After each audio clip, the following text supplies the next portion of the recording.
আসসালামু আলাইকুম রহমতুল্লাহ। প্রিয় বন্ধুগণ, আজ জুমার দিন, আপনাদের জানাই জুমা মোবারক। আজকের দিনে অনেক ফজিলত এবং বরকতপূর্ণ আমল রয়েছে। জুমার দিনে সূরা কাহাফ তিলাওয়াত করবেন। রাসূল সাল্লাল্লাহু আলাইহি সাল্লাম বলেছেন, যে ব্যক্তি জুমার দিন সূরা কাহাফ তিলাওয়াত করে পুরা সপ্তাহে আল্লাহ তাআলা তার জীবনকে নূরে আলোকিত করে দেন। এবং প্রিয় নবী সাল্লাল্লাহু আলাইহি সাল্লাম বলেছেন, জুমার দিনে তোমরা বেশি বেশি আমার প্রতি দুরূদ পাঠ করবে এবং আমার প্রতি সালাম দিবে। আল্লাহ তাআলার একদল ফেরেশতা আছেন যারা আমার মদিনায়, আমার রওজায় সালাম এবং দুরূদ পৌঁছিয়ে দিয়ে থাকেন।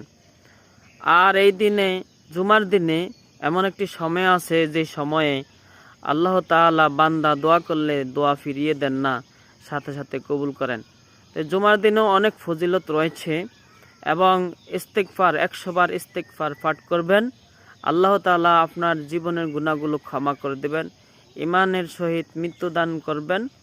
এবং জুমার দিন অনেক বরকতপূর্ণ।